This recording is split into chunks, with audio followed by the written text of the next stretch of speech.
Independent ডিজিটালে স্বাগত। দর্শক, আপনারা চীন যুক্তরাষ্ট্র দ্বৈরথ নিয়ে অনেক দিন ধরেই বিভিন্ন সংবাদের মধ্য দিয়ে আমরা অবহিত। বিভিন্নভাবে বিষয়টি কখনো এসেছে বাণিজ্য ইস্যুতে, কখনো এসেছে সামরিক ইস্যুতে, কখনো কূটনৈতিক নানান টানাপোড়েন চলেছে দুই দেশের মধ্যে, কখনো সেটা তাইওয়ানের মধ্য দিয়ে, কখনো দক্ষিণ চীন সাগরের মধ্য দিয়ে। তো চীন যুক্তরাষ্ট্র দুই ক্ষমতাধর একটি একমিরূপ বিশ্ব কাঠামোর একদম একক নিয়ন্তা, সেটা হচ্ছে যুক্তরাষ্ট্র। আরেকটি হচ্ছে তাকে চ্যালেঞ্জ জানানো বৃহৎ বাণিজ্যিক শক্তি চীন। তো সেই চীন এক সপ্তাহের ব্যবধানে দ্বিতীয়বারের মতো সারা দুনিয়াকে কাঁপিয়ে দিল আরেকটি খবরের মধ্য দিয়ে। সেই খবরটি যদিও চীন এখন পর্যন্ত আনুষ্ঠানিকভাবে হচ্ছে নিশ্চিত করেনি। খবরটি কি? খবরটি হচ্ছে ব্রিটিশ সংবাদ মাধ্যম ফিনান্সিয়াল টাইমসে একটি প্রতিবেদন প্রকাশ হয়েছে। সেই প্রতিবেদন বলছে চীনে সর্ববৃহৎ সামরিক স্থাপনা গড়ে তোলা হচ্ছে। সেই সামরিক স্থাপনাটা কি? সেই সামরিক স্থাপনাকে বলা হচ্ছে ওয়ার টাইম কমান্ড সেন্টার। মানে যুদ্ধকালীন কমান্ড পরিচালনার জন্য যেই কেন্দ্রটি করা হয় সেই কেন্দ্র গড়ে তোলা হচ্ছে চীনে। কোথায় এটা? চীনের বেইজিংয়ের 30 কিলোমিটার পশ্চিমে, দক্ষিণ পশ্চিমের একটা এলাকায় এই স্থাপনাটি নির্মাণ করা হচ্ছে। স্থাপনাটি বেশ জোরে সোরে, এবং এটা এখন পর্যন্ত চীনা সরকারের তরফ থেকে বা প্রশাসনিক জায়গা থেকে এখন পর্যন্ত কোনো স্বীকৃতি বা কোনো ধরনের নিশ্চিত করার ঘটনা ঘটেনি। ফিনান্সিয়াল টাইমসের হাতে আসা কিছু স্যাটেলাইট ইমেজ বিশ্লেষণ করে তারা জানিয়েছে যে বেইজিংয়ের পশ্চিমাঞ্চলে একটি বৃহৎ অঞ্চল জুড়ে, কত এলাকা? প্রায় 1,500 বর্গ কিলোমিটার এলাকা জুড়ে এই স্থাপনাটি গড়া হচ্ছে। কতগুলো 100টির মতো ক্রেন কন্টিনিউয়াস এই জায়গাটিতে কাজ করছে। সেখানে যেই ভিত্তি স্থাপন করা হচ্ছে সেটা হচ্ছে প্রচণ্ড শক্তিশালী এবং খুবই পুরুত্ব সম্পন্ন কংক্রিটের একটি কাঠামো। সেই কাঠামোটি ইউজুয়ালি যেটা থাকে সেটা হচ্ছে বাংকার তৈরির ক্ষেত্রে, বা বাংকার যখন মাটির নিচে বড় বড় বাংকার যখন তৈরি করা হয় সেই সময়। আপনারা জানেন যে বাংকার কেন করা হয়? বাংকার করা হয় হচ্ছে মূলত যুদ্ধকালে নেতৃত্ব দেয় যারা, সেই নেতৃত্বকে হচ্ছে রক্ষা করার জন্য, তাদের একটা সিকিউর প্লেসে রাখার জন্য একটা নিরাপদ জায়গা হিসেবে বাংকারকে ব্যবহার করা হয়। সেই বাংকার প্রচণ্ড শক্তিশালীভাবে করা হচ্ছে। তো এই বিষয়টি মোটামুটি পশ্চিমা মিডিয়াকে ব্যাপকভাবে নাড়িয়ে দিয়েছে। ফিনান্সিয়াল টাইমস প্রথম এই প্রতিবেদনটি প্রকাশ করার পর একে একে পশ্চিমা বিভিন্ন সংবাদ মাধ্যমে খবরটি প্রকাশিত হয়েছে। সেখানে বিভিন্ন মার্কিন নিরাপত্তা বিশ্লেষক, সাবেক সিআইএর চীন সম্পর্কিত যেই সেল, সে চীন সম্পর্কিত সেলের হচ্ছে প্রধান, তাদের বিভিন্ন ধরনের বক্তব্য এসেছে। বক্তব্যগুলো কীরকম? স্যাটেলাইট ইমেজ তাদের কাছেও গেছে। স্যাটেলাইট ইমেজ তারা বিশ্লেষণ করে বলছে যে এটা পেন্টাগনের চেয়ে অনেক বেশি বড়। কতটা বড়? বলা হচ্ছে যে এটা 10 গুণেরও বেশি বড় হতে পারে। এবং যেই এলাকা জুড়ে করা হচ্ছে, এটার পাশাপাশি চীনের যেই সামরিক বাহিনী, যেটাকে বলা হয় পিপলস লিবারেশন আর্মি বা সংক্ষেপে পিএলএ, সেই পিএলএ আবার কিন্তু হচ্ছে গেল কয়েক বছর ধরেই তাদের শক্তিমত্তা, তাদের সামরিক অস্ত্রের সক্ষমতা বাড়ানো ইত্যাদি নানা ধরনের প্রকল্পের মধ্য দিয়ে যাচ্ছে চীনা প্রেসিডেন্ট শি জিনপিংয়ের কমান্ডে বা তার নির্দেশ অনুসারে। একই সঙ্গে চীনা প্রেসিডেন্ট কিন্তু আরেকটি নির্দেশ দিয়ে রেখেছেন যে তাইওয়ান ইস্যুতে প্রস্তুত থাকার জন্য। তো তাইওয়ান সবসময় একটি বলা যায় যে ফুটন্ত কড়াই বলা যায়, যেখানে আসলে তাইওয়ানকে চীন মনে করে তার অঙ্গভূত একটি অঞ্চল। আর তাইওয়ানকে স্বীকৃতি দেওয়া যে কোনো রাষ্ট্রের বিষয়ে চীন সবসময় সংশয়ী বা হচ্ছে এক ধরনের সন্দেহপ্রবণতা বজায় রেখে এক ধরনের কূটনৈতিক সম্পর্ক রক্ষা করে। সেই জায়গায় কিন্তু হচ্ছে যুক্তরাষ্ট্র তাইওয়ানকে স্বীকৃতি দিয়ে রেখেছে। ফলে ওই একটা ইস্যু নিয়েও কিন্তু চীন যুক্তরাষ্ট্রের মধ্যে ব্যাপক ধরনের একটা টানাপোড়েন অনেকদিন ধরেই চলছে। তো এই যে সামরিক স্থাপনা, এই সামরিক স্থাপনাটি তৈরি শুরু হয়েছে কবে? এই সামরিক স্থাপনাটি বলা হচ্ছে তৈরি শুরু হয়েছে 2024 সালের মাঝামাঝি সময়ে।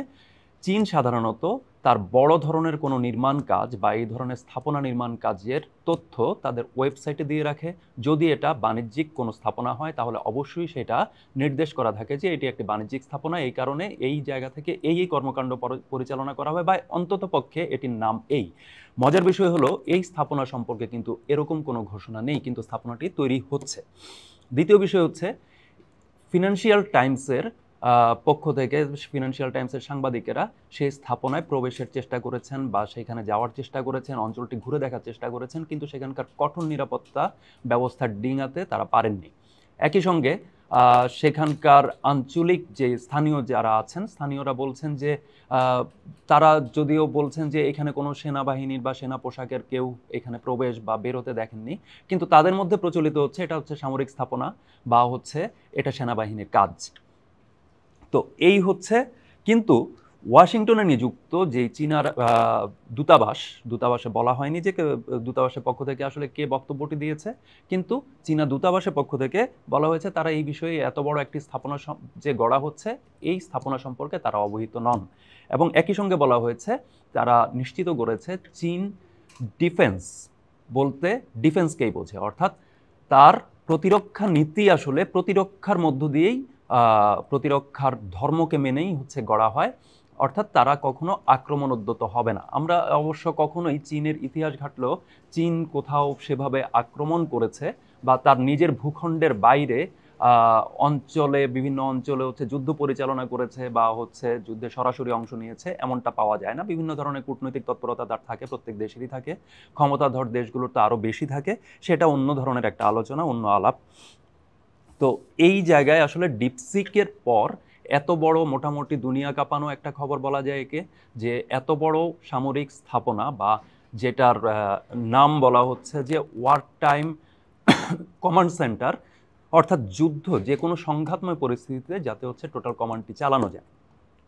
যুক্তরাষ্ট্রের সাথে চীন কি আসলে যুদ্ধে নামতে চাচ্ছে? তবে প্রশ্নটি এই জায়গায় আসে যে বিভিন্ন সময় উভয় পক্ষ থেকে খুব বড় ধরনের আস্ফালন আমরা দেখেছি, নানা ধরনের হুমকি ধুমকিও দেখেছি, কিন্তু শেষ পর্যন্ত আসলে কিন্তু আমরা চীন যুক্তরাষ্ট্রকে যুদ্ধে জড়াতে দেখিনি। আপনাদের স্মরণ করিয়ে দেওয়া যাক যে চীন এবং যুক্তরাষ্ট্র উভয়েই কিন্তু আসলে নিউক্লিয়ার পাওয়ার, তাদের উভয়েরই বেশ ভালো সংখ্যক নিউক্লিয়ার ওয়ারহেড রয়েছে এবং সেটা আরও উন্নত করার একটা প্রতিযোগিতা তাদের রয়েছে। সাধারণত পরমাণু শক্তিধর যে দেশগুলো থাকে তারা হচ্ছে এই যেই পরমাণু সক্ষমতা, বা এটা দুই ধরনের সক্ষমতা, একটা হচ্ছে প্রতিরক্ষা সক্ষমতা, আরেকটা হচ্ছে আক্রমণের সক্ষমতা।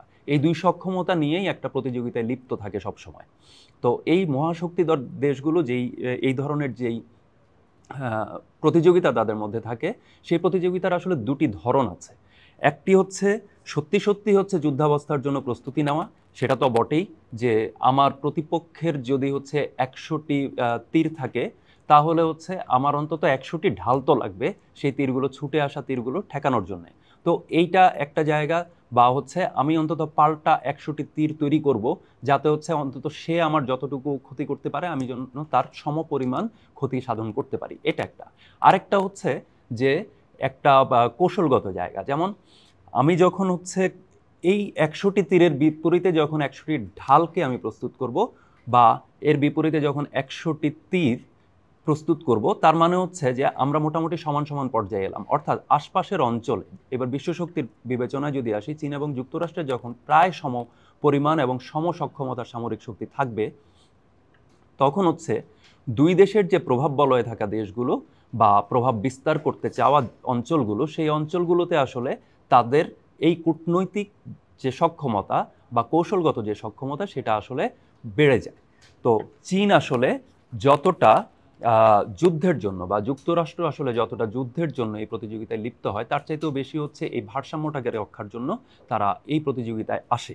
এটা আমরা মোটামুটি বলে নিতে পারি। কারণ হচ্ছে চীন এবং যুক্তরাষ্ট্র উভয় পক্ষই জানে তাদের মধ্যে যদি সত্যিকার অর্থে কোনো সংঘাত হয় তা আসলে গোটা বিশ্বকেই আসলে ওলটপালট করে দেবে একরকম। এর প্রভাব বলয়ে, উভয় পক্ষের প্রভাব বলয়ে থাকা সবগুলো দেশই আসলে কোনো না কোনোভাবে জড়িয়ে যাবে, যেটা কেউ কেউ নানা সময় হচ্ছে তৃতীয় বিশ্বযুদ্ধের আশঙ্কার কথা বলেন বা নানা কিছু বলেন। তৃতীয় বিশ্বযুদ্ধ নিয়ে যদিও আলাদা একটা আলোচনা আছে যে তৃতীয় বিশ্বযুদ্ধ আসলে চলছে নাকি তৃতীয় বিশ্বযুদ্ধ সামনে হবে, তো সেই আলোচনায় আমি যাচ্ছি না।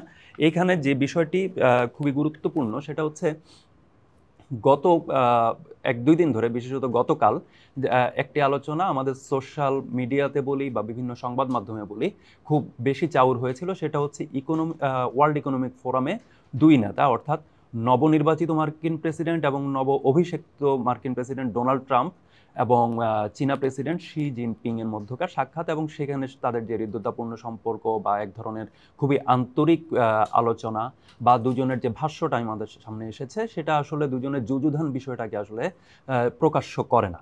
অনেকে বলছেন যে ট্রাম্প হয়তো একটু ব্যাকফুটে গেলেন, বা বলা হচ্ছে যে মেক্সিকো এবং কানাডার উপরে তো ঠিকই হচ্ছে শুল্ক আরোপ করে দিল, কিন্তু এত চিৎকার চেঁচামেচি বা নির্বাচনী প্রচার থেকে শুরু করে অভিষিক্ত হওয়ার আগ পর্যন্ত যেই কথা ট্রাম্প বলেছেন যে চীনের উপরে 60% পর্যন্ত শুল্ক আরোপ করবেন, সেটি কিন্তু এখন পর্যন্ত আমরা দেখিনি।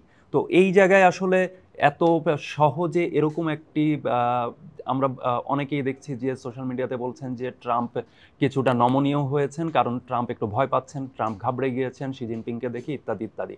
তো এটি একটু বালখিল্য আলোচনা এই কারণে যে আপনাদের স্মরণ করিয়ে দিতে চাই 2016 সালে ট্রাম্প কিন্তু চীন মোকাবেলা এবং চীনকে বাণিজ্যিকভাবে দেখে নেওয়া ইত্যাদি ইত্যাদি বক্তব্য দিয়ে এই ক্ষমতায় এসেছিলেন।